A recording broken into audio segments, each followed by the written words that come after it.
राजू, आता खरं तर आपण सगळे मुंबईकर आहोत आणि महाराष्ट्राच्या राजकारणात आपण फिरतही असतो, अनेकांची भेटत असतो. आता तुम्ही जे विधान केलंय की शिवसेना संपवण्याचा डाव आहे, हे कशावरून? म्हणजे आमदार फुटले म्हणून शिवसेनेचा डाव आहे की सातत्याने 2.5 वर्षापासून ज्या प्रकारे हे सरकार पडेल, उद्धव ठाकरे यांच्यावरचे आरोप असतील, त्यांच्या सहकार्यावरची चौकशी असेल, हा डाव नेमका काय होते? मला म्हणजे अनेकांना प्रश्न पडला असेल, हे सत्तेसाठी चाललंय, मुख्यमंत्री पदासाठी चाललंय, सत्तेचा वापर करण्यासाठी चाललंय?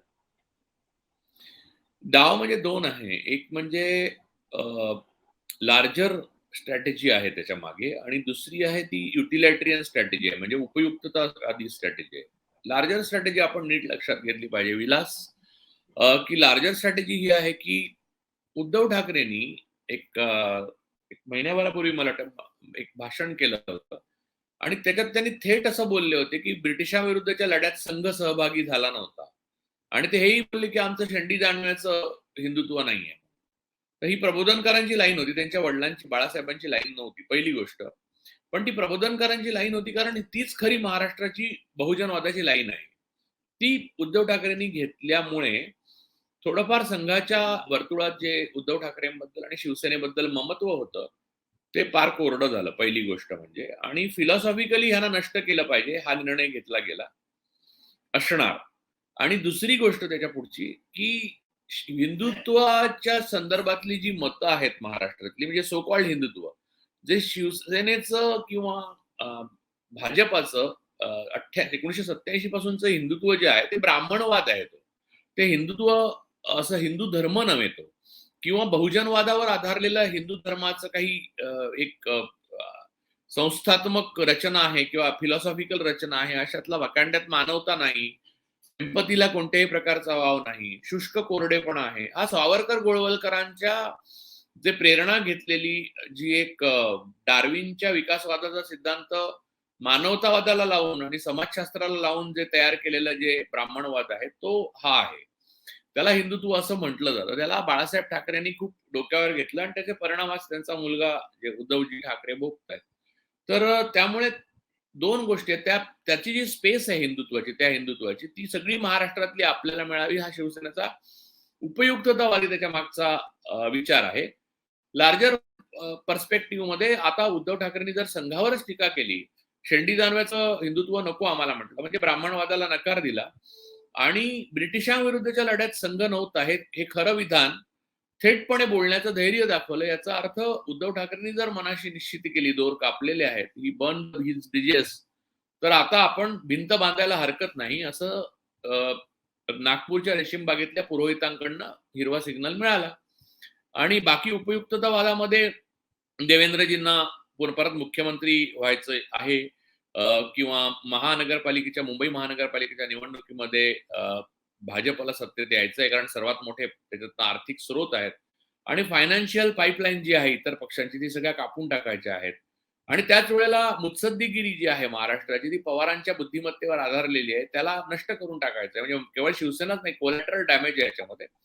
पवारांच्या बुद्धिमत्तेला आव्हान द्यायचं, मुत्सद्दीपणाला आव्हान द्यायचं. कारण 2.5 वर्षापूर्वी पवार म्हणाले होते ना की अमित शहा मोठे चाणक्य आहेत असं मी ऐकतोय, मला महाराष्ट्रात एकदा बघायचं त्यांना आजमावून. तर 2.5 वर्षापूर्वी अमित शहाचा हार झाली, तर त्याचा बदला पण त्यांना घ्यायचा असणार.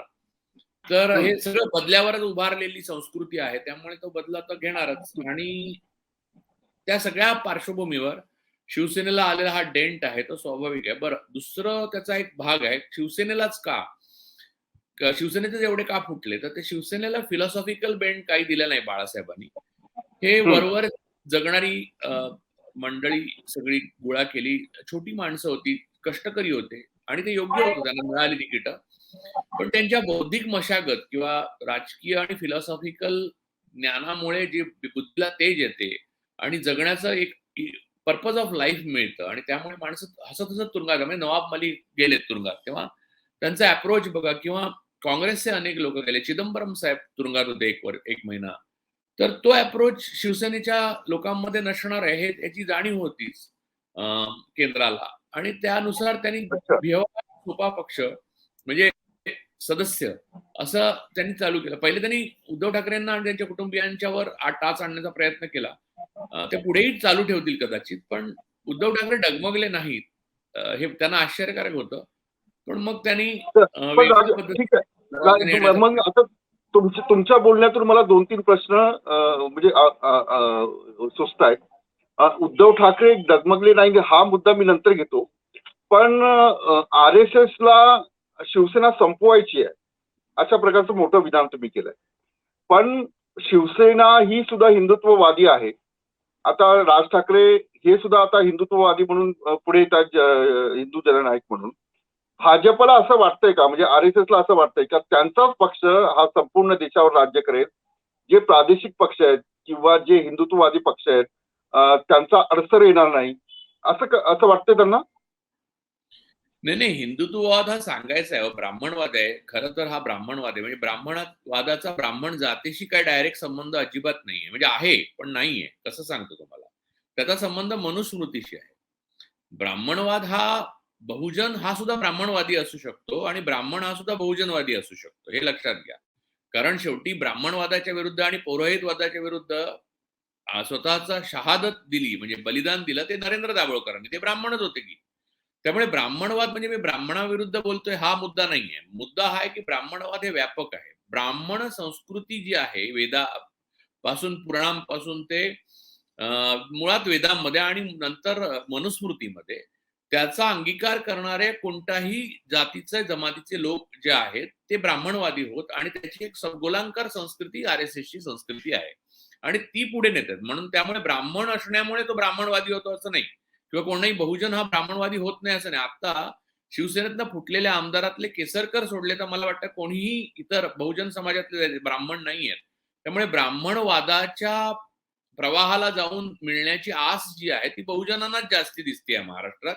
आणि याचा मूळ जो पाया आहे तो बाळासाहेब ठाकरेंनी घातलाय. मी मागे पण एका मुलाखतीत बोललो होतो आणि ते आता पुन्हा एकदा पुनरुच्चार करतो.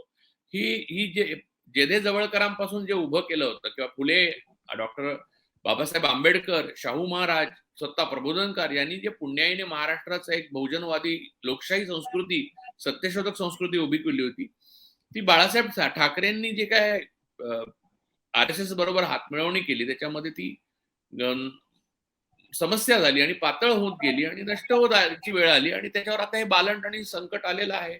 आणि ही संस्कृतीचा पुष्यमित्र शृंगापासूनची प्रवृत्तीच आहे की ब्राह्मणवाद हा आपल्या मित्रांना, शत्रूंना, सगळ्यांना आपल्यामध्ये गिळून टाकतो, ऍब्सॉर्ब करतो. शत्रू मोठाच असेल आणि त्याला अमान्य करणं शक्य नसेल तर त्याला देवत्व बहाल करून त्याची तस्वीर लावतो, पण त्याला वेगळं अस्तित्व टिकू देत नाही. ही त्यांची संस्कृती आहे. आता तुम्ही म्हणाल की हिंदुत्वाचा वगैरे काही मुद्दा नाही.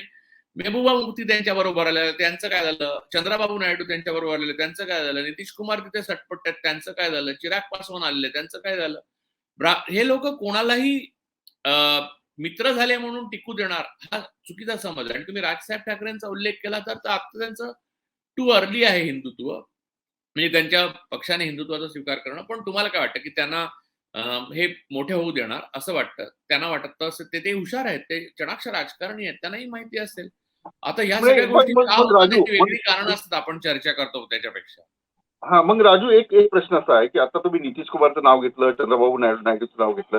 हे काय हिंदुत्ववादी पक्ष नव्हते ना? भाजपने त्यांना संपवलंय, RSSने त्यांना संपवलंय. तर शिवसेना संपवताना हिंदुत्वाचा मुद्दा कसा पुढे मांडता तुम्ही? नाही पण अहो तेच तर आपण बोलतोय की उद्धव ठाकरेंनी स्वतः जाहीर केलं की आमचं शेंडी तांदळाचं हिंदुत्व नाही. त्यामुळे हे हिंदुत्व असं ज्याला आपण म्हणतो ना तो ब्राह्मणवाद आहे. यजुर्वेदात ब्राह्मण धर्म असंच म्हटलेलं आहे. त्यामुळे ब्राह्मणवादी आम्ही नाही म्हटल्याबरोबर मुद्दाच संपतो हिंदुत्वाचा. हे हिंदुत्व कुठचं आलं काय? मला थिअरी सांगा कुठचं हिंदुत्व. मला सांगा. आता 4 वेद आहेत, ऋग्वेद, यजुर्वेद, सामवेद, अथर्ववेद. नंतर 10 उपनिषद आहेत. ईश, केन, कठ, प्रश्न, मुंड, मांडुक्य, ऐतरीय, तैतरीय, छांदोग्य आणि बृहदारण्यक्य. या वेद आणि उपनिषदामधलं कोणतं हिंदुत्वाची फिलॉसॉफी हे सांगतात? यांची फिलॉसॉफी बंच ऑफ थॉट्स आणि 6 सोनेरी पाने मधली आहे. ती हिटलर आणि मुसोलिनीच्या बेसिसवर आहे आणि त्यात राष्ट्रवाद, त्यात ब्राह्मणवाद, त्यात बनियावाद सगळं घुसवून एक केलेलं वेगळं रसायन आहे, ज्यामध्ये सर्वात महत्वाची गोष्ट म्हणजे लोकशाही आणि मानवता या 2 गोष्टींना आव्हान दिलेलं आहे आणि ते सर्वात दुःखद आहे. त्यामुळे वेगळ्या प्रकारचा हा भारतीय पद्धतीचा फॅसिझम आहे आणि त्या फॅसिझम मध्ये कोण स्वतःला हिंदुत्ववादी म्हणो किंवा बिगर हिंदुत्ववादी म्हणू, ते आपल्या मित्रांना गिळून टाकणार. आणि फॅसिस्ट पद्धत आहे, त्यामुळे ती पण फॅसिस्ट पद्धत वगैरे 38 साली, 30 साली, 23 साली मुसोलिनी वगैरे आणली. भारतात 2500 वर्षापासून हे चालू आहे. गौतम बुद्धांना सुद्धा त्याचा सामना करावा लागला आणि भारतातनं तर बौद्ध धर्म नाहीसाच झाला, तसं बघायला गेलं तर बाहेर जाऊन तो वाढला. पण आता आणखी एक महत्वाचा म्हणजे एक तर उद्धव ठाकरेंनी जी डेअरिंग केली आता असं म्हणावं लागेल की त्या शब्दामुळे आरएसएसला राग आला आणि आरएसएसने हिरवा कंदील देऊन टाकला की आता यांची सत्ता उलटून टाका. शेंडी जाणव्याचं हिंदुत्व आमचं नाही, हृदयात राम आणि हाताला काम, अशा प्रकारची भूमिका उद्धव ठाकरे यांनी घेतली आणि ही वेगळी भूमिका होती. म्हणजे बाळासाहेब, तुम्ही म्हणता की बाळासाहेब ठाकरेंनी आरएसएसला प्लॅटफॉर्म करून दिला ब्राह्मणवादाचं हिंदुत्व पुढे नेण्यासाठी. तर आता उद्धव ठाकरेंच्या या भूमिकेमुळे जी शिवसेनेचं संघटन तयार आहे, मजबूत आहे. आजही तुम्ही पाहताय की जेव्हा उद्धव ठाकरे वर्षावरून निघाले तेव्हा खूप शिवसैनिक रस्त्यावर आले होते, महाराष्ट्रातही लोक रस्त्यावर आले. तर या संघटनेला कुठे बाधा पोहोचेल असं वाटतं तुम्हाला? आणि खरं हिंदुत्व भाजपचं आहे, आरएसएसचं असं लोकांना वाटेल आणि जनाधार कमी होईल? एका वाक्यात कसं आहे की शिवसेना पुन्हा उभारी घेईल का, की शिवसेना थोडीशी मागे घेईल? बघा, मी त्या दिवशी एका वेगळ्या डिजिटल प्लॅटफॉर्मवर मुलाखत दिलेली, ती खूप गाजली. त्याच्यामध्ये मी म्हटलं होतं की उद्धव ठाकरेंनी या प्रकारच्या बहुजनवादाच्या आपल्या आजोबांनी घालून दिलेल्या तत्वांचा अंगीकार करून राजकारण करायला आता सुरुवात केली. आता खरी आव्हानं यापुढेच आहेत, हे मी त्या दिवशी नमूद केलं होतं. उद्धव ठाकरे यांचा कस आता लागणार आहे हेही मी नमूद केलं होतं.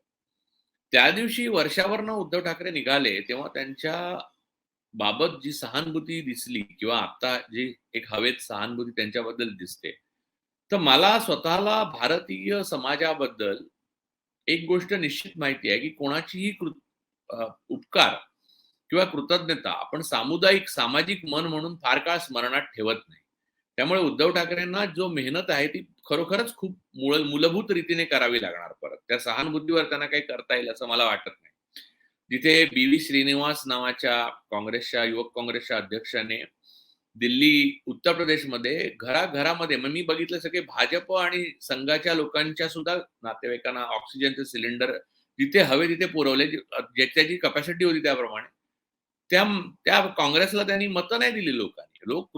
कृतज्ञता हे मूल्य मान्यच नाही आपल्या सामाजिक मनाला. ही आपण ज्या प्रकारचे समाज बनलेलो आहोत ना, तर ते ब्रिटिश काळामध्ये थोडं एक सुधारणावादांना वाव मिळाला, कारण आपल्याकडे ब्राह्मणवादाची सत्ता टिकू शकली नव्हती ब्रिटिश काळ, आणि ब्रिटिशांनी कोणत्याही प्रकारे कायद्याचा राज्य आणलं. मग एका पद्धतीने तुम्ही विचार करा की महात्मा ज्योतिराव फुले किंवा डॉक्टर बाबासाहेब आंबेडकर, छत्रपती शाहू महाराज राजर्षी, नंतर प्रबोधनकार ठाकरे, त्यानंतरही जेधे जवळकर काही काळ लिहू शकले, याचं कारणच मुळात ब्रिटिश सत्ता होती म्हणून.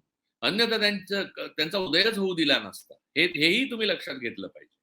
आणि ब्रिटिश गेल्यानंतर नेहरूंच्या सरकारच्या ताब्यात भारत आल्यावर काही काळ एक स्वप्न भारत नावाचं टिकून राहिलं, आणि ते स्वप्न जे आहे ते संविधानाचं स्वरूप डॉक्टर बाबासाहेब आंबेडकरांनी त्यांना दिलं आणि त्याला एक घटनात्मक स्वरूप आलं, आणि ते कमी अधिक प्रमाणात इंदिरा गांधींचा उदय पूर्णपणे होईपर्यंत सर्व पक्षांनी पाळलं. आणि इंदिरा गांधींनी आणीबाणी लादल्यावर ते पूर्ण नष्ट होतं की काय असं वाटत होतं. परत त्यांनी निवडणुका घेण्याचं धैर्य दाखवलं. आणीबाणी सुद्धा त्यांनी छातीठोकपणे आणली होती. त्यांनी छुपी आणीबाणी आत्ता आहे तशी नव्हती केली. ती आणीबाणी उठवल्यावर परत सरकार आलं दुसरं, जनता पार्टीचं, आणि त्यानंतर आतापर्यंत 2014 पर्यंत येत राहिली सरकार, जात राहिली. पण एक मोठी एक जे स्वप्न होतं नेहरूवादाचं, त्याच्या अगोदरच्या सुधारणावादाचं, ते आपल्याकडे टिकून होतं. ते आता पूर्णपणे चिरडून टाकण्याचं ठरवलेलं आहे. आणि मला असं तुम्हाला नमूद करावं असं वाटतं, जे खेदाने नमूद करतो मी, की आपल्या मुलांना, त्यांच्या मुलांना कदाचित 2014च्या पूर्वी 2047 नंतरचा भारत किती छान स्वतंत्र होता. म्हणजे अफगाणिस्तानचे जुने फोटो येतात ना, की शॉर्ट्स मध्ये मुली फिरत होत्या वगैरे, आणि आता आपल्याला वाईट वाटतं की काय सुंदर होता अनुभव, असं दाखवायला लागेल. इतक्या लेवलला आता ते पोहोचलेलं आहे, इरिव्हर्सिबल आहे. त्या दिवशी अरुंधती रॉयनी पण ते लिहिलेलं आहे, काय उपयोग या बुकरचा, काय उपयोग या लेखनाचा, काय उपयोग या पुस्तकाचा, की जेव्हा जो भारत आपण पाहत होतो तोच भारत जर नसेल तर मग, की म्हणजे आधुनिक मूल्यावर आधारलेला भारत म्हणजे काय. मला काही व्यक्तिशः संघ किंवा कोणताही समाजवादी पक्ष किंवा शिवसेना यांच्याबद्दल ना प्रीती आहे ना द्वेष आहे, माझा काय संबंध, राजकारणातच नाहीये. तर पण मुद्दा असा आहे की एक मोठी आपण लेखक आहोत, आपण पत्रकार आहोत, आपण जगण्याकरता आपल्याला पर्पज ऑफ लाईफ म्हणून आपल्याला मोकळेपणाने लिहिलं पाहिजे. आज विलास तुम्ही बोलताना, तुम्ही दाखवताना मॅक्स महाराष्ट्रवर किंवा मी बोलताना, मी लिहिताना आपण डोक्यातच सेन्सॉरशिप करत असतो आणि याहून मोठी शोकांतिका एका लोकशाही देशाची असू शकत नाही, जी संघ आणि भाजपने 2014 नंतर भारतात आणलेली आहे आणि त्याचाच भाग म्हणून ह्या शिवसेनेवर बुलडोज करून त्यांना नष्ट करण्याचा त्यांनी प्लॅन आखलेला आहे आणि तो यशस्वीरित्या ते तडीला नेऊ शकतात एवढी त्यांच्यात क्षमता आहे हे मला माहिती आहे.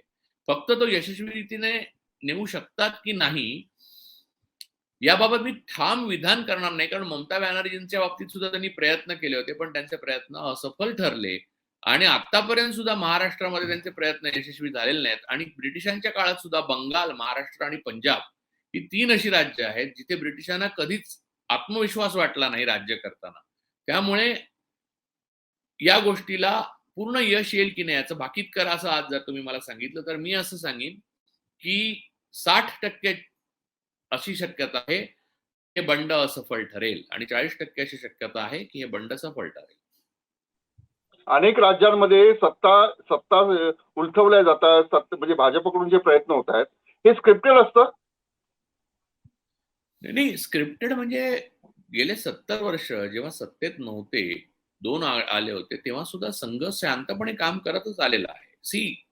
2000 म्हणजे 14 साली काही संघाची सत्ता आलेली नाही. भारतामध्ये अन्यथा सुद्धा शाहू महाराजांचं तुम्ही बघा ना कसं काम करतात बघा. शाहू महाराजांचं मुंबईत स्मारक नाही, पण सावरकरांचं समुद्रकिनारी स्मारक आहे. यातच तुम्ही काय ते समजा की. तर मुद्दा असा आहे की त्यांची सत्ता असो नसो त्यांची सत्ता असतेच. आज ज्युडिशरीमध्ये पण त्यांची सत्ता दिसते, इलेक्शन कमिशन मध्ये पण त्यांची सत्ता दिसते.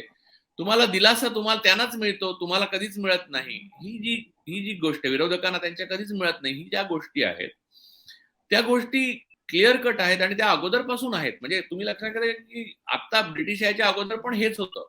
आपण ह्यातूनच जात होतो. आपला समाज असाच होता. 1818 साली जेव्हा ब्रिटिशांचं पुण्यावर युनियन जॅक चढवला तो सुद्धा बाळाजी पंत नातूंनीच चढवला.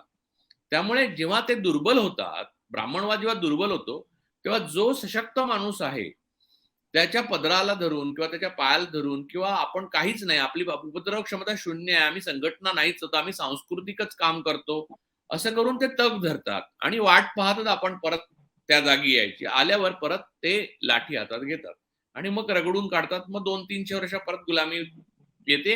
हा भारताचा 2500 वर्षांचा इतिहास आहे. आता अजून काय पाहिजे, त्याच्याहून जास्तच वर्षांचा पण कमी नाही. मला वाटतं सम्राट अशोक, ज्याचा अशोक स्तंभ, अशोक चक्र आपण वापरतो किंवा सत्यमेव जयते, ते अशोकांचा अपवाद आहे. गौतम बुद्ध हे अपवाद आहेत या संस्कृतीतले. चारवाक अपवाद आहेत.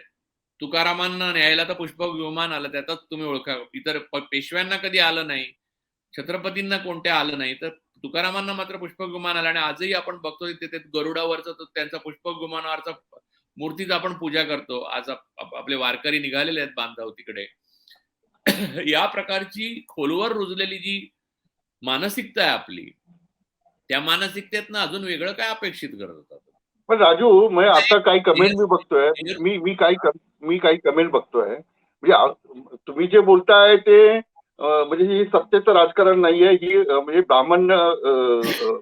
ब्राह्मणवाद जो आहे तो रुजवण्याचा प्रयत्न आहे असंही तुम्ही म्हणताय. म्हणजे आणि याच ब्राह्मणवादाला उद्धव ठाकरेंनी आव्हान दिलं होतं, माझं हिंदुत्व जे आहे, शिवसेनेचं हिंदुत्व जे आहे, शेंडी जाधवांचं हिंदुत्व नाही. काही कमेंट असं म्हणतात की ईडीच्या प्रेशरमुळे हे सगळे सैरभैर झालेले आहेत आणि त्याच्यामुळे शिवसेना सोडून ते जात आहेत. आता तुम्ही जे बोलतात त्याचा संदर्भ कसा लावायचा, कारण प्रताप सरनाईक असेल किंवा यामिनी जाधव असतील किंवा इतर भावना गवळी असतील किंवा शिवसेनेचे अनेक आमदार जे आहेत ते ईडीच्या कचाट्यात सापडले. शिवसैनिक म्हणजे आक्रमक, तो आरेला कार्य करणारा, मग तो ब्राह्मण असो, मराठा असो, कोणी का असो. आता याच्यात कसं बॅलन्स करणार? लक्षात घ्या, ग्रँड स्ट्रॅटेजी शिवसैनिकांना माहित नाहीये किंवा कदाचित ती उद्धव ठाकरेंना सुद्धा माहित नसेल. ग्रँड स्ट्रॅटेजी ही वेगळ्या ठिकाणी वेगळे तयार होते. ही जी तुम्ही म्हणताय ग्रँड स्ट्रॅटेजी नंतर खाली स्ट्रॅटेजी येते, जी मुख्यमंत्री लेवलला उद्धव ठाकरे, देवेंद्र फडणवीस वगैरे परस्पराविरोधात वगैरे ठरवतात. त्यानंतर येतात टॅक्टिक्स. आणि त्या टॅक्टिक्स लेवलला हे सगळे जे गेलेत सदतीचे आमदार ते येतात. त्या टॅक्टिक्स मध्ये त्यांच्यावर दबाव आणणे एजन्सीच्या थ्रू, त्यांना ब्लॅकमेल करणे, म्हणजे ब्लॅकमेल नाही, त्यांची संपत्ती पाहता माझे डोळे विस्फारतात. म्हणजे माझ्या बायकोचं एकदा ऑपरेशन करायची वेळ आली तर मला हॉस्पिटलला द्यायला पैसे नाही तर 3 लोकांकडे मागायला लागले. तर मुद्दा असा आहे की ही टॅक्टिक्स जी आहे त्यामध्ये हे लोक आहेत, या लोकांना काही माहित नाहीये. म्हणजे हे जे 37 लोक गेलेत ना, कोणता बहुजनवाद हो, कोणताही एकेकाची बॅलन्स शीट 216 कोटी. आता मला वाटतं आमच्या एक मित्र आहे, त्यांनी मैत्रीण आहे, तिने आपल्या अफलातून नावाच्या वेबवर टाकलंय की बातमी टाकली तिने प्रिंटमध्ये, ती मी शेअर पण केली. एकेकाची बॅलन्स शीट 216 कोटी 194 कोटी वगैरे असलेली आहे. आणि ही एका पिढीत, आणि ती सुद्धा म्हणजे अशा कोणती असाधारण स्किल किंवा म्हणजे नटाला वगैरे असतं, नट आहे तुम्ही, संगीतकार आहेत, तर तुम्ही असाधारण कौशल्याचे जर क्रिकेटर आहात तर एवढे पैसे मिळणं जस्टिफायबल आहे. ते जे पैसे आहेत ते जस्टिफाय करण्यासाठी तुम्ही काय करता हा पण मुद्दा आहे ना. तर त्यामुळे त्यांना टॅक्टिक्सने दाबलंय ते. आता हा मुद्दा मी तुम्हाला दुसरा एक सांगतो. पण मग हा 70 वर्षात काँग्रेसने हे केलं नाही का? तर काँग्रेसने नाही केलं, हे मानलं पाहिजे. याचं कारण की काँग्रेसने तेव्हा ठरवलं असतं तर तेव्हा बीजेपी आणि संघ उरलाच नसता आज. काँग्रेसने ईडी हे बघा 400 450 500 केसेस मॅक्झिमम 2014 पर्यंत 47 पासून ईडीने केलेल्या होत्या, आणि अचानक आता 6000 पर्यंत केसेस 2014 ते 2022 झाले. हे फक्त एका एजन्सीचं उदाहरण सांगतो, इतर एजन्सीचं आहे. तुम्ही एनसीबीचं उदाहरण बघितलं, काय उघडकीला आला शाहरुख खानच्या मुलांना. त्यामुळे ह्या टॅक्टिक्स आहेत. हे फक्त यंत्रणा वापरणं ही टॅक्टिक्स आहे. त्याचा ग्रँड स्ट्रॅटेजीशी काय संबंध नाही. ग्रँड स्ट्रॅटेजी ते रेशीमबागेतले पुरोहित ठरवतात. त्याचा इथे काही मुद्दा नाहीये. त्याच्यासाठी त्याच्याकडे अजस्र यंत्रणा आहे. आयुष्य घालवलं. मी हे बघा, माझ्या संघाच्या अनेक लोकांची अतिशय चांगले संबंध आहेत. कारण मी माणुसकीवर विश्वास ठेवणारा माणूस आहे. मला मानवी प्रेमाच्या आणि मानवी ओलाव्याच्या सकारात्मकतेवर माझा विश्वास आहे. त्यामुळे मी त्याच्याशी माझं मैत्र आहे आणि मी माझ्या जीवापासून मैत्री करतो. मी त्यांच्यावर कोणी संकट आलं तर पहिले मी मध्ये जाईन. इतके माझे चांगले मित्र आहेत ते. आता त्यांच्या बाजूने काय आहेत ते, की मला कसं बघते हे मला माहित नाही. पण मला माहितीप्रमाणे त्यातले काही लोक खरोखर मला मित्र मानतच हवेत. तर मुद्दा असा की मी फार पूर्वीपासून बघत आलेलो आहे या सगळ्या संघटनांच्या रचना. मी गांधी आश्रमात राहिलेलो आहे माझ्या फेलोशिपच्या काळामध्ये. मी पवनारच्या विनोबांच्या आश्रमात राहिलेलो आहे. रज्जू भैया जेव्हा संघचालक होते तेव्हा मी तिकडे जाऊन बसायचो कित्येक. तेव्हा आताच्या सारखा तामझाम नसायचा. प्रबोधन काळ ठाकरे यांची शिवसेना आणि बाळासाहेब ठाकरे यांची शिवसेना ही नेमकी काय आहे मला सांगा. म्हणजे बाळासाहेबांची शिवसेना एकनाथ शिंदेही म्हणतात, उद्धव ठाकरेही म्हणतात, सामान्य शिवसैनिक म्हणतात. बाळासाहेबांची शिवसेना नेमकी काय होती? बहुजनवाद होता की ब्राह्मणवादाला त्यांनी हात दिला, नंतर ती बदल झाला? कसा बदल होत गेला आणि हा सत्तेसाठीच बदल होत गेला का? माझा आवाज येतोय ना विलास तुम्हाला? हो हो, बोला बोला. बाळासाहेबांचे बघा, प्रबोधनकारांची कोणती शिवसेना नव्हती. शिवसेना हे नाव फक्त प्रबोधनकारांनी दिलं. प्रबोधनकार हे लेखक, विचारवंत आणि समाजसुधारक होते जास्त करून. त्यांची पुस्तकं भन्नाट आहेत, वाचली पाहिजेत खरं सगळ्या शिवसैनिकांनी, कंपल्सरी केलं पाहिजे. महाराष्ट्रातल्या प्रत्येकानेच वाचली पाहिजे, शिवसैनिकांनीच नाही, सगळ्यांनीच वाचली पाहिजे.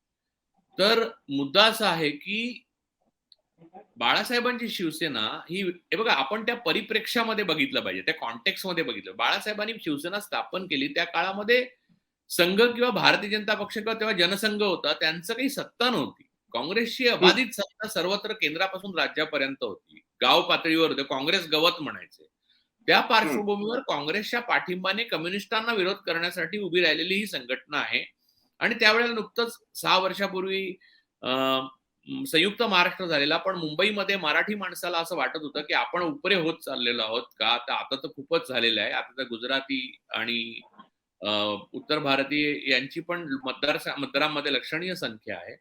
पण तेव्हा वाटत होतं दक्षिण भारतीयांमुळे. तर तेव्हा तो मुद्दा घेऊन बाळासाहेबांनी शिवसेना स्थापन केली. त्याचा हिंदुत्वाशी तेव्हा काय मुद्दा नव्हता. पहिले सुरुवात झाली तेव्हा त्याला पाठिंबा काँग्रेसचा होता, कारण काँग्रेसला ट्रेड युनियन्स कंपन्यांमधल्या काढायच्या होत्या, मालकांचं हित बघायचं होतं. वसंतराव नाईक हे तेव्हा मुख्यमंत्री होते. त्यामुळे विरोधक बाळासाहेबांच्या शिवसेनेला वसंत सेना म्हणत असत. तेव्हा सखा पाटील हे मुंबईचे अध्यक्ष होते काँग्रेसचे, त्यामुळे सदाशिव सेना पण म्हणत असत. तर तो एक काळ होता कम्युनिस्टांविरुद्धचा लढा. आणि कामगार युनियन्सच्या विरुद्धचा लढा बाळासाहेबांच्या शिवसेनेने एक लढला. मला वाटतं विजय नवल टाटा हे सुद्धा शिवसेनेच्या जवळ होते, एक काळ असा होता. त्यामुळे भांडवलशहांच्या बाजूने आणि असं लढलं. त्यामुळे असं काही तत्वज्ञान घेऊन शिवसेना उभी राहिली असं काही नव्हतं. पण बाळासाहेबांना सर्व नेते ओळखत असत, सर्व त्यांच्याशी संवाद होता. एस.एम. जोशींपासून मधु दंडवत्यांपर्यंत प्रजा समाजवादी पक्षाबरोबर सुद्धा बाळासाहेबांनी युती केली. युती तुटल्यावर प्रमिला दंडवते सर्वांना गंडवते असं पण भिंतीवर सगळीकडे रंगवलं. हे सगळं झालेलं आहे. परंतु मधल्या काळ जेव्हा काय आलं की आत्ताच्या सारखी परिस्थिती इंदिरा गांधीने आपण आताची परिस्थिती कम्युनल भयंकर आहे. म्हणजे कसं आहे की हिंदू मुस्लिम दरी नव्हती इंदिराजींनी निर्माण केली, किंवा कोणत्याही जातीत धर्मात त्यांनी अनादर निर्माण नव्हता केला. तो आता निर्माण झालेला आहे. आणि लिंचिंग वगैरे जे दिसतं देशामध्ये ते, आणि त्याच्याबद्दल न्यायव्यवस्था कोणत्याही प्रकारची दखल घेत नाही, अधिक गंभीर वाटतं. आणि आपण कोणत्या समाजात राहतो आणि आपल्या मुलांना आपण काय सांगणार असं वाटतं. तशी परिस्थिती तेव्हा नव्हती. इमर्जन्सी होती, पण ती राजकीय होती आणि ती डॅमेजिंग होती. भारतीय संरचनेला आणि भारतीय घटनेला, जे नेहरू आणि डॉक्टर बाबासाहेब आंबेडकरांचं स्वप्न होतं, त्याला तडा घालवणारी घटना होती इमर्जन्सी. ती इमर्जन्सी झाली लागू. त्याबरोबर बाळासाहेब ठाकरेंनी आत्ताच्या सारखी परिस्थिती निर्माण झाली की इंदिरा गांधींबरोबर हात मिळवणी केली, त्यांना पाठिंबा दिला इमर्जन्सीला. त्याचे परिणाम बाळासाहेबांनी दूरगामी भोगले की नंतर जेव्हा इमर्जन्सी उठली, अर्थात संघाच्या आता एक इमर्जन्सी क्रॉनिकल नावाचं ज्ञानप्रकाश यांचं पुस्तक आलंय, पेंग्विनने काढलंय, ते वाचा. त्याच्यामध्ये इमर्जन्सी क्रॉनिकल मध्ये बाळासाहेब देवरस सरसंघचालक यांनी माफीची पत्र इंदिरा गांधींना लिहिली, ती पण आहेत. त्यामुळे बाळासाहेब ठाकरे हेच एक इंदिरा गांधींना शरण आले होते असं नव्हे, इच्छा खूप लोकांची होती. बाळासाहेबांची म्हणजे पाठिंबा इंदिरा गांधींनी स्वीकारला, देवरसांची पत्र कचऱ्याच्या डब्यात टाकली. मुद्दा असा होता, अर्थात लालकृष्ण अडवाणींनी असं कोणतंही पत्र लिहिलं नाही, इथे मी नमूद करू इच्छितो, आणि ते ताठ राहिले या बाबतीत. तर मुद्दा असा होता की या सगळ्या पार्श्वभूमीवर नंतर काय आलं, 78 नंतर बाळासाहेबांना उतरती कळा लागली शिवसेनेला. तर 87 पर्यंत, 85, 86, 87 पर्यंत बाळासाहेबांच्या लक्षात आलं की हे टिकवायचं असेल सगळं तर काहीतरी एक मोठं मॅग्नेट असणार पाहिजे. बाळासाहेब इथे मोठं मॅग्नेट होते, परंतु समस्या अशी होती की त्यांना एक काहीतरी तत्वज्ञान पाहिजे होतं, जे तोपर्यंत तत्वज्ञान त्यांच्याकडे जे नव्हतं, ते तत्वज्ञान त्यांना गर्व से कहो हम हिंदू है अशा निवेदने मिळाले. आणि त्याच्यामध्ये त्यांना मोठा पक्ष देशामध्ये असलेला पण राज्यामध्ये छोटा असलेला भाजप हाताला मिळाला. आणि संघाने आणि भारतीय जनता पक्षाने आपला ब्राह्मणवादाचा हिंदुत्वाचा अजेंडा जो आहे, तेव्हा पण बघा घोषणा 100% भाजप अशी होती, तेव्हा पण त्यांनी घोषणेत तडजोड नाही केली. पण आपली ताकद कमी आहे तर दबून राहायचं आणि योग्य वेळ आल्यावर आपण हल्ला करायचा, ही जी परंपरा 2500 वर्षाची आहे ती त्यांनी फॉलो केली. आणि बाळासाहेबांना मोठे पण दिलं. बाळासाहेबांना बनिये, जैन, गुजराती व्यापारी, संघाचे लोक, स्वतः प्रमोदजींचे आणि माझे अत्यंत जवळचे संबंध होते. प्रमोदजी सगळे त्यांचा इगो मसाज करत राहत आणि बाळासाहेबांना वाटायचं की आपलं मोठं मॅग्नेट आहे ना बघा, मी पायावर आणतो म्हणून. पण ही एक मोठी स्ट्रॅटेजी आहे, पिढ्यानपिढ्या चालणारी स्ट्रॅटेजी, अशी सोपी नाहीये. त्यामुळे ती बाळासाहेबांची जे हिंदुत्व होतं ते ब्राह्मणवादाचं हिंदुत्व होतं, ते बीजेपीचं आणि आरएसएसचं हिंदुत्व होतं. त्यामुळे बाळासाहेबांना मान मिळत होता, सत्ता मिळत होती त्यांच्या पक्षाला. आणि आरएसएस बीजेपीला आपलं पुढे जे काही स्वप्न आहे साकारण्याचं, हिंदू राष्ट्राचं, मनुस्मृतीचं, त्यासाठी स्पेस मिळत होती महाराष्ट्रामध्ये. ती हळूहळू वाढणार. माणसाच्या आयुष्याला मर्यादा असतात, माणसाच्या स्वप्नांना मर्यादा नसतात. त्यामुळे त्यांनी ते बरोबर मॅनेज केलं. आणि मग आता ते जेव्हा वृक्ष झाले इथे बीजेपी, तेव्हा त्याची फळं जी आहेत ती उद्धव ठाकरे खात आहेत. उद्धव ठाकरे संयमी, शांत म्हणून ओळखले जातात. बाळासाहेबांची शिवसेना आरेला कार्य करणारी होती.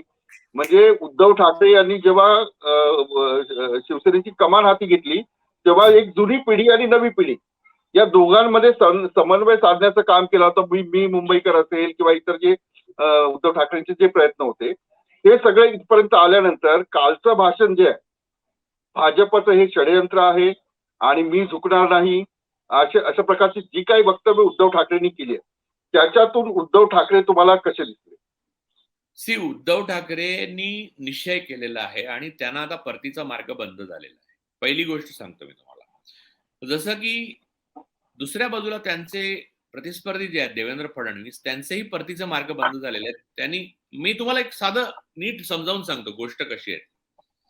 उद्धव ठाकरेंनी कधीतरी निश्चय केला असणार. 2014ला पण त्यांना वाटत होतं असणार, कारण 2014ला सुद्धा जेव्हा भाजपचं सरकार स्थापन झालं तेव्हा उद्धव ठाकरेंनी पहिले पाठिंबा नव्हता दिला त्या सरकारला. तो राष्ट्रवादी काँग्रेसने दिल्यामुळे उद्धव ठाकरेंना झक मारत नंतर द्यावा लागला. हाही मुद्दा तुम्ही नीट लक्षात घ्या. हे खूप बरोबर. कॉम्प्लिकेटेड डायनॅमिक्स आहे. नंतर उद्धव ठाकरे आणि भाजपचा एक संसार सुरू झाला. तो शिवसेना भाजपचा संसार जो होता तो देवेंद्र फडणवीस यांच्या नेतृत्वाखाली महाराष्ट्रात भाजपचा. तर देवेंद्र फडणवीस हे एक अत्यंत सर्वाधिकार प्राप्त झालेले मुख्यमंत्री होते महाराष्ट्राचे. बऱ्याच काळानंतर 5 वर्ष त्यांना केंद्राकडनं जबरदस्त पाठिंबा होता. सहकारी पक्ष अजिबात त्यांच्या विरोधात कधी बोलला नाही. फार फार तर कुरकुर थोडीशी केली, पण सगळं त्यांच्या हातात सत्ता एकवटली होती. त्या काळात त्यांना जे करायचं होतं, जे भरत्या करायचं, जे काय करायचं होतं त्यांनी ते केलं. आणि सडनली मला असं वाटतं की या सगळ्या प्रवासामध्ये उद्धव ठाकरेंनी आपल्या वडिलांच्या काळात भाजप बघितली होती, तर त्यांना ही जाणीव झाली की आपल्याला फार चांगली वागणूक मिळत नाहीये. सन्मानाला भुकेले आहेत ठाकरे.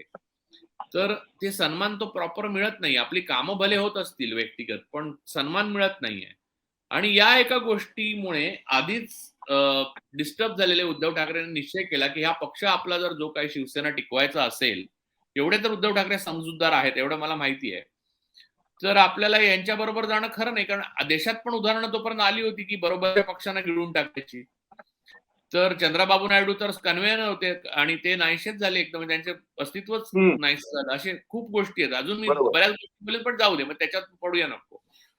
तर उद्धव ठाकरेंनी स्वतंत्र चूल मांडली आणि त्याला काँग्रेस आणि राष्ट्रवादी काँग्रेसने पाठिंबा दिला. हा धक्का होता. पण असे धक्के संघाने आणि भाजपाने भरपूर पचवलेले आहेत. तो व्यक्तिशः देवेंद्र फडणवीस यांना जास्त मोठा धक्का होता. कारण एका मानसिक कसं आहे की RSSचं कल्चर समजून घेतल्याशिवाय हे कळणार नाही की संघ परिवार जो आहे ना त्याच्यामध्ये माणसाला महत्व नाहीये. म्हणजे आज देवेंद्र फडणवीस मोठे नेते आहेत किंवा मोदीजी आज पंतप्रधान असं काही नाहीये. म्हणजे कसं आहे की उपयुक्तता संपली की ते लालकृष्ण अडवाणींना पण मार्गदर्शक मंडळात टाकू शकतात. एवढं निर्मम आहे त्यांचं काम. त्यांना असं ओलावा असलेली असं काही परिवार नाहीये. त्या परिवार म्हणतात त्याला, पण तो तशा प्रकारे परिवार नाही. म्हणजे प्रत्येक क्षणी तुम्हाला तुमची उपयुक्तता सिद्ध करायला लागते. म्हणजे धावत हे 37 आमदार रिक्षावाल्या टपरीवाल्याचे 3-3 वेळा आमदार झालेत शिवसेनेत असल्यामुळे ते तिकडे गेले धावत. त्यांनी माधव भंडारेंनी केलेली तपश्चर्या किंवा केशव उपाध्ये करत असलेली तपश्चर्या बघावी. तिथे मी बघितलं, माझे मित्र आहेत सुनील देवधर, ते इतके वर्ष तपश्चर्या करतात, इतक्या भाषा शिकलेत संघामधनं बीजेपीत जाऊन आणि इतक्या प्रकारे त्यांनी काम केलंय. खरं तर त्रिपुरामध्ये आलेलं सरकार हे त्यांच्या कष्टामुळे आलं, पण त्यांना कोणती पद मिळालेलं नाही अजून. तर संघ ही माणसाला महत्वच देत नाही. त्याच्यामुळे ते तुम्हाला आता सत्तेत दिसतात ते उद्या असतील असं नाही. त्यामुळे दोर तर देवेंद्र फडणवीसांनी पण कापून टाकलेत. कारण काय, त्यांनी मानवी संबंधांच्या बदल्यात हे पॉवर आपल्याला घेण्याचा बार्गेन कशाच्या बदल्यात काय आहे, तर माझी नाती, माझे मानवी संबंध हे मी दिले आणि त्या बदल्यात मला पॉवर मिळाली. हा एक गेम आहे. म्हणजे अल पचिनोचा डेव्हिल्स ऍडव्होकेट नावाचा जो चित्रपट आहे तो तुम्ही पहा, म्हणजे तुम्हाला एक्झॅक्टली काय करायला लागलं हे कळेल. तर मुद्दा असा आहे की या प्रकारचं 2 पॅरलल्स आहेत. एकीकडे उद्धव ठाकरे, त्यांना कळलेलं आहे की आपल्याला हे खाऊन टाकणार, यांच्याबरोबर जाण्यात अर्थ नाही. त्यामुळे आता आपण धैर्याने लढण्याखेरीज गत्यंतर नाही. आपल्याला काही झालं तरी आपल्याला लढावंच लागणार. त्यापेक्षा जोपर्यंत आहोत तोपर्यंत लढू, नाहीतर म्हणजे ह्यानी म्हणजे पूर्णपणे संपवून टाकल्यावर लढण्याची ताकद पण उरणार नाही. हेच त्यांनी 2.5 वर्षापूर्वी विचार केला होता. दुसऱ्या बाजूला देवेंद्र फडणवीसनी त्या टनेलमध्ये प्रवेश केलाय, ज्या टनेलमध्ये आता महाराष्ट्रात तरी त्यांना भीतीच्या जोरावर खूप मित्र प्राप्त होतील, पण प्रेमाच्या जोरावर मैत्री किंवा पूर्वीचं जे असं महाराष्ट्रात मध्ये कुटुंब सारखं असं सगळे विरोधी पक्ष आणि सत्ताधारी पक्ष हे एकामेकांबरोबरच असायचे. आणि किंबहुना कित्येकदा मुंडे साहेब आणि विलासराव देशमुख यांची भाषणं एकत्र असलेली बघितलेली आहेत, दोघे मराठवाड्याचे. अशी जे प्रसंग आहेत ते आता बघायला मिळणार नाहीत. कारण त्या नातेसंबंधांच्या बदल्यामध्ये सत्ता हे बार्गेन देवेंद्रजींनी मान्य केलं आणि त्याच्या बदल्यात त्यांनी ती सत्ता आणि सत्तेसाठीचे आताचे प्रयत्न सुरू आहेत ते चालवले. त्यामुळे हे जे आहे ना ते एका पद्धतीने तुम्ही बघा की एका मोठ्या म्हणजे ग्रँड स्ट्रॅटेजी जी आहे ब्राह्मणवादाची, त्याच्यामध्ये ही सगळी प्यादी आहेत, माणसंही प्यादी आहेत. मी प्याद आहे, तुम्ही प्याद आहात, उद्धव प्यादा आहेत, देवेंद्रजी प्यादा आहेत, कोणी म्हणजे कोणी माणूस प्यादा आहे त्यांना. त्यांना हम्म. माणसाला माणसासारखं बघता येत नाही, त्यांना कमॉडिटी सारखं बघतात, त्या ऑब्जेक्ट सारखं बघतात. अशी ती ती फिलॉसॉफी नाहीये. ही एक परंपरा हम्म. आहे आणि ती अजस्र आहे. ही ऑक्टोपसी आहे आणि ते समजून घेणं खूप अवघड आहे. तुम्ही ही अपेक्षाच कशी करता, की जिथे बीजेपीच्या लोकांना पण पण माहिती की आपलं काय मग हे चाललंय. समजणार कसं काय? समजणार कसं काय? पण राजू हे सगळं समजणार कसं काय? आणि जोपर्यंत म्हणजे या देशाचं संविधान सांगतंय की शिक्षण मिळालं पाहिजे, माणूस समजदार झाला पाहिजे आणि स्वतःच्या बुद्धीने पुढे गेला पाहिजे.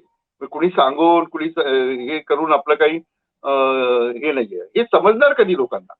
तुम्ही जी नाही कसं आहे फिलॉसॉफी बघा, मांडताय हे तुम्ही जी समजण्याची फिलॉसॉफी मांडताय ती लोकांना का कळत नाही? प्रबोधन काळ ठाकरेंचा वारसा जो आहे तो जर शिवसैनिक किंवा बहुजन वर्गाला माहित नसेल, ब्राह्मण समाजाला माहित नसेल, तर हे किती दिवस चालणार आहे आणि हे समजणार कधी? कसं आहे, की आपली जोपर्यंत नेहरूंचं व्हिजन आणि डॉक्टर बाबासाहेब आंबेडकरांचं संविधान म्हणजे ज्याच्यामध्ये जस्टिस, इक्वॅलिटी, लिबर्टी आणि फ्रॅटर्निटी या गोष्टी ॲश्युअर्ड असलेल्या आणि त्या ज्युडिशरीला बंधनकारक असलेली, न्यायव्यवस्थेला बंधनकारक असलेली जी संविधान होतं इंटॅक्ट आणि ते कामात होतं, तोपर्यंत हे समजावण्याच्या वाटा मोकळ्या होत्या. मग विचारवंतांना बोलता यायचं. आता विचारवंतांना तुम्ही बघितलं, की त्यांना पकडलंय, ते कित्येकांना आतमध्ये टाकलेत. कित्येक लोक 3-3, 4-4 वर्ष आतमध्ये आहेत. त्याच्याबद्दल अमेरिकेहून रिपोर्ट येतात. खरे खोटे याची पडताळणी करण्याची हे नाही, की मालवेअर त्यांच्या कॉम्प्युटरमध्ये बाहेरून टाकण्यात आला आणि त्यांना अडकवण्यात आलं. तर अशा परिस्थितीमध्ये लोकांना लोकशिक्षण करून या प्रकारचा वाद आहे. ब्राह्मणवाद म्हणजे ब्राह्मण जात नव्हे किंवा ह्या ब्राह्मणवादाचं हे वैशिष्ट्य आहे. याच्या मागे कोणतंही बुक नाही. याला नूतनीकरण करताना बंच ऑफ थॉट्स लिहिलं गेलं. 6 सोनेरी पानं लिहिलं गेलं. ते कशा पद्धतीने अंमलात आणलं गेलं. त्याच्यात माणसाला महत्व नाहीये. ती माणूस हा ऑब्जेक्ट आहे. सगळे प्यादं असो किंवा राजा असो ह्याच्यामध्ये शेवटी डब्यातच जाणार आहेत. हे सगळं जे आहे ना, हे शिकवण्याची शक्यता कधी असते? जेव्हा संविधान काम करत असतं. मी मी संसदीय भाषेमध्ये या गोष्टी जेव्हा बोलतो, तेव्हा मला अभय असतं संविधानाचं एक कवच असलं पाहिजे माझ्या भोवती. ते आता आहे का? ते नाहीये. त्यामुळे यांना आता शिकवणार नाही कोणी. त्यांना कळणार नाही. आता समाज गतानुगतिक झाला. आता हळू मनुस्मृती जेव्हा येईल, तेव्हा तुम्हाला कळेल, की हे जे बहुजन धावत गेले आहेत ब्राह्मणवादाच्या मागे, त्यांना बरोबर वेगवेगळ्या हिंडालियमचे पेले, गावकुसाबाहेरच्या वस्त्या, हे सगळं परत येईल त्यांना. तेव्हा कळेल त्यांना. पण तोपर्यंत उशीर झालेला असेल. दोन महत्वाचे प्रश्न आहेत. खूप म्हणजे खूप वेळ झालाय. खरं तर एक पॉलिटिकल प्रश्न आहे. पत्रकार म्हणून तुम्ही काम केलंय आणि अनेक लोकांच्या मुलाखती घेतल्यात, अनेक हे केलं. शरद पवारांच्या हातात ही परिस्थिती आहे का? म्हणजे काही करिश्मा घडू शकतील कारण त्यांनी अनेक करिश्मे घडवले. पण आताची जी परिस्थिती आहे ती जर पाहिली तर विलास, शरद पवार किंवा ममता बॅनर्जी किंवा कोणीही हे काही करू शकतं. कारण हे सगळं हे जग हे परिवर्तनीय आहे आणि ते परिवर्तनीय संघ संस्कृतीच्या पलीकडे आहे. त्यामुळे जगामध्ये जोपर्यंत तुम्ही करत नाही तोपर्यंतच तुम्ही करत नाही.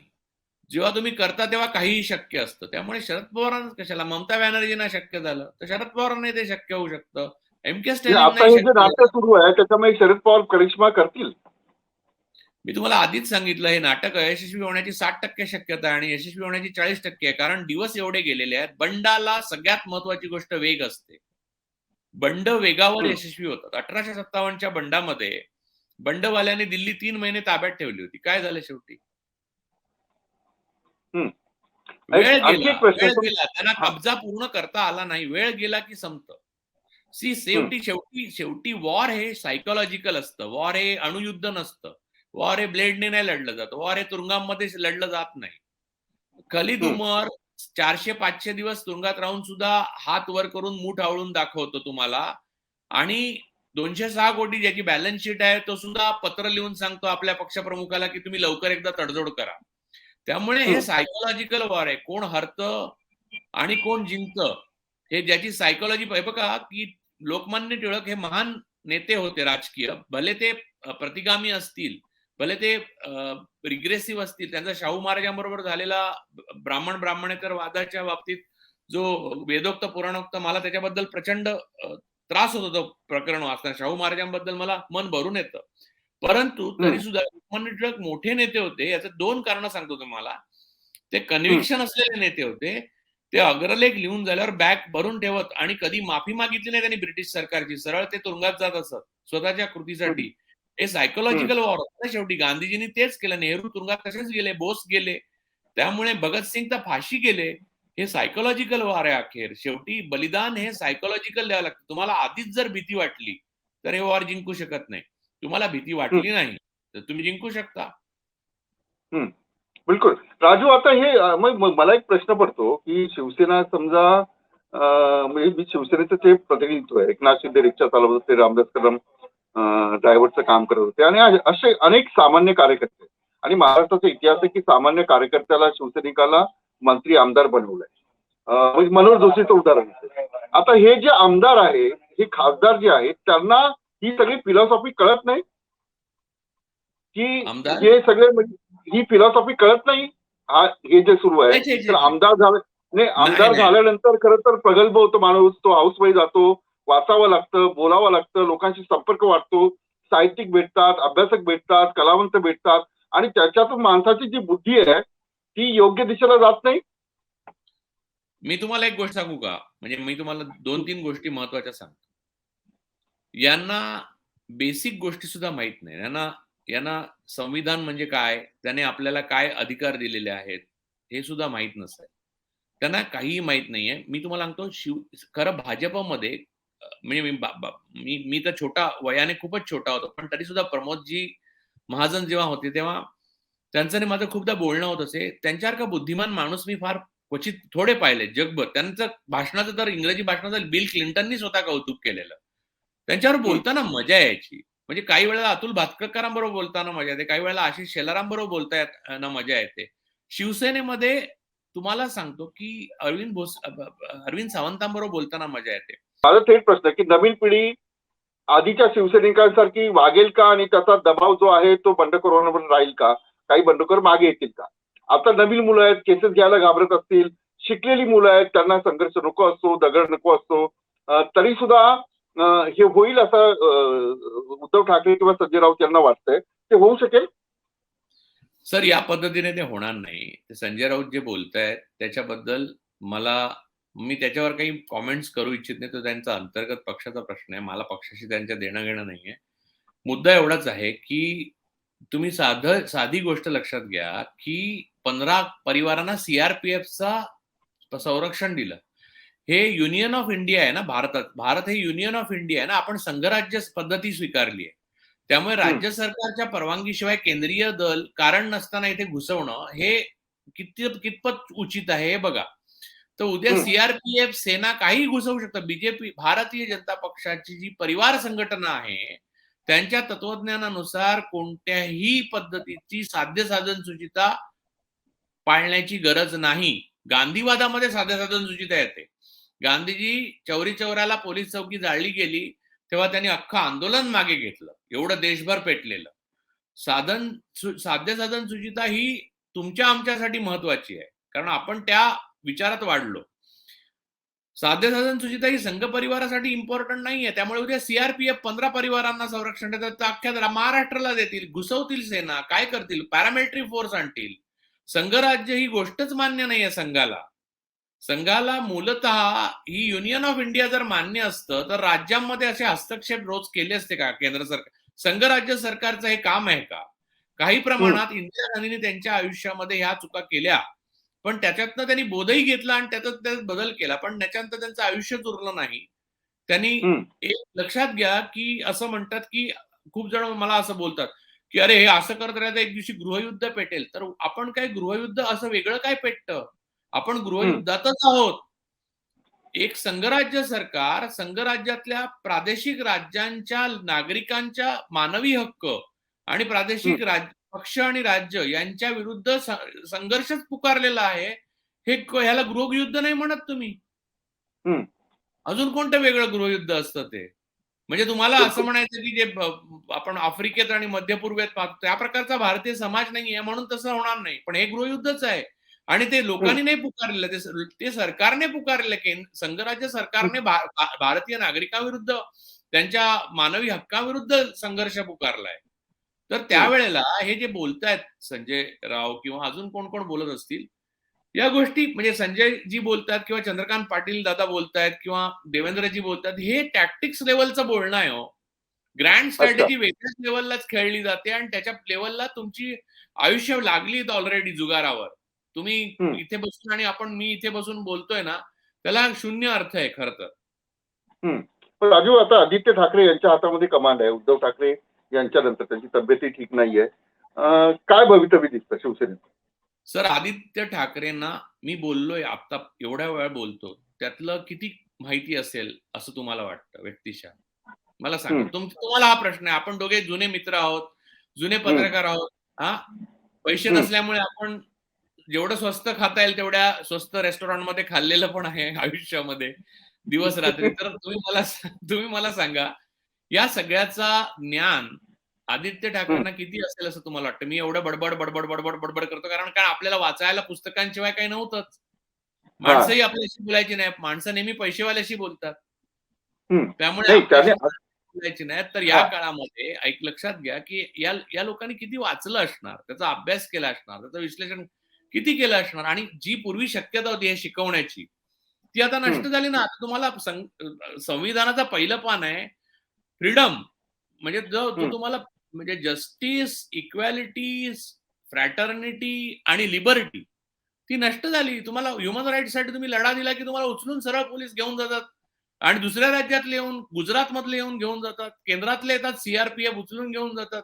कोणी कोणाला कधी उचलतं, काय चाललंय? म्हणजे ही पद्धत, या पद्धतीने आपण संविधानाला आणि सगळ्यात महत्वाची गोष्ट म्हणजे न्याय व्यवस्थेकडे तुम्ही दाद मागितल्यावर तुम्हाला निर्णय मिळतो, न्याय मिळत नाही, हा प्रॉब्लेम आहे.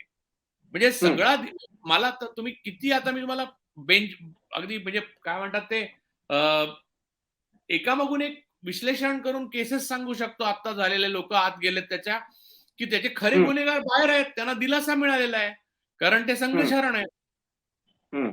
आदित्य ठाकरेच्या नेतृत्वामध्ये शिवसेना, माझा मूळ प्रश्न लागू झालेली आहे.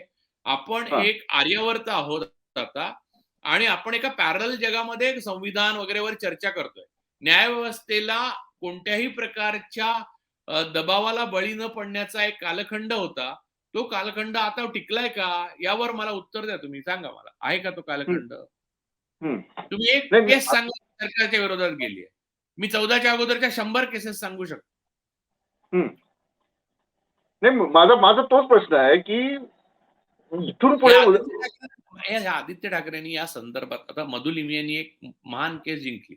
मधुलिमी शाळेमधनं ड्रॉपआउट होत्या, पण त्यांनी ज्ञानाच्या जोरावर मिळवलेल्या बेंचमार्क केस जिंकलेली आहे. त्याच्यावर न्यायमूर्ती छागलाने आत्मचरित्रात लिहिलेलं आहे आणि त्यांनी कौतुक केलंय की मला आनंद झाला की केस मधुलिमी यांनी जिंकली. तर या केसेस वाचणं, या गोष्टी कशा झाल्या हे बघणं, या संविधानाचं ज्ञान असणं, त्याच वेळेला धर्माचं ज्ञान असणं, त्याच वेळेला ब्राह्मणवाद, म्हणजे राजू पुरोळेकर ओढून ब्राह्मणांच्या विरुद्ध नाहीये, ब्राह्मण जातीच्या विरुद्ध अजिबात नाहीये, पण ब्राह्मणवाद नावाची गोष्ट पुष्यमित्र शृंगापासून काय आहे हे जाणून घेणं, त्यामध्ये माणसाला ऑब्जेक्ट कसं बनवलं जातं, वस्तुकरण कसं बनवलं जातं आणि स्त्रीला कसं दुय्यम नागरिकत्व मिळतं आणि स्वातंत्र्योत्तर काळामध्ये गोळवलकर गुरुजींच्या पुस्तकानंतर मुसलमानांना लेंच म्हणून दुय्यम नागरिक बनवण्याचा आता कसा प्रयत्न केला जातो, किंवा ख्रिश्चनांना सुद्धा, दलितांना आणि बहुजनांना कसं वागवलं जाईल, हे सगळं जे राजू पुरोळेकर ओरडत आहेत किंवा इतर 50 लोक ओरडत असतील देशात, ते काय सांगतायत हे जाणून घ्यायला अगोदर तर काहीतरी वाचलेलं असलं पाहिजे. मी तुझे कोणत्या तरी कॉन्टॅक्टशी बोलेन ना. मी म्हटलं आता न्यायमूर्ती छागलांचं एक आत्मचरित्र आहे मधुलिमी आहे. कोण न्यायमूर्ती छागला? मला पुस्तकं सांगा ना कोणती वाचू ती आजपासून, असं जर तुम्हाला समोरचा माणूस म्हणाला तर तुम्ही एक आदर्शवादी नेहमी चांगला निराशावादी बनतो, तो मी आहे. बिलकुल. याचा अर्थ आदित्य ठाकरे यांना मेहनत करावी लागेल, वाचावं लागेल आणि वाचल्यानंतर जे काही तयार होईल, म्हणजे बाळासाहेब ठाकरे सुद्धा यांचं वाचन होतं, प्रबोधनकार ठाकरेंची पुस्तकं त्यांच्या घरातच होती आणि एकूणच या सगळ्या घडामोडींमागे, या सगळ्या बंडखोरींमागे काय दडलंय, काय स्ट्रॅटेजी आहे, कोण कुणाचा कसा रोल आहे, याविषयी मी राजू पुरोळेकर यांच्याशी चर्चा केली. तुम्ही ही चर्चा ऐकली. तुमचं मत काय या सगळ्या मुलाखतीवर, त्यांच्या मतांवर तुम्ही या कमेंट बॉक्समध्ये लिहू शकता किंवा मॅक्स महाराष्ट्राच्या व्हॉट्सअप नंबरवर आपला एक व्हिडिओ बनवून पाठवू शकता किंवा कमेंट्सही पाठवू शकता. तुमचा खूप खूप धन्यवाद राजू प्रवेकरजी. आपण या सगळ्या घडामोडीबाबत शिवसेना असेल किंवा महाविकास आघाडीचं सरकार असेल किंवा भाजपची स्ट्रॅटेजी असेल किंवा आरएसएसचं स्ट्रॅटेजी असेल यावर चर्चा केली. मी इथेच थांबतो. आपण पाहत मॅक्स महाराष्ट्र. विलास, मला एक फक्त वाक्य बोलायचं आहे. एक म्हणजे तुमचं हा. आणि मॅक्स महाराष्ट्राचा मी खूप आभारी आहे, पहिली गोष्ट. आणि दुसरी गोष्ट अशी की हे सगळं युद्ध आहे ते व्यक्तिमधलं नसून दोन विचारांचं युद्ध आहे, हे लक्षात ठेवलं पाहिजे. आणि माझं सगळं प्रतिपादन हे बेसिकली फिलॉसॉफिकल आहे. फिलॉसॉफिकली आणि सायकोलॉजिकल वॉर मध्ये जर आपण जिंकू शकलो तर हे पूर्ण वॉर जिंकू शकतात, अन्यथा बॅटल जिंकून काहीही उपयोग होणार नाही. तुमचा मी पुन्हा एकदा आभार मानतो. धन्यवाद. खूप खूप धन्यवाद. खूप खूप धन्यवाद राजू.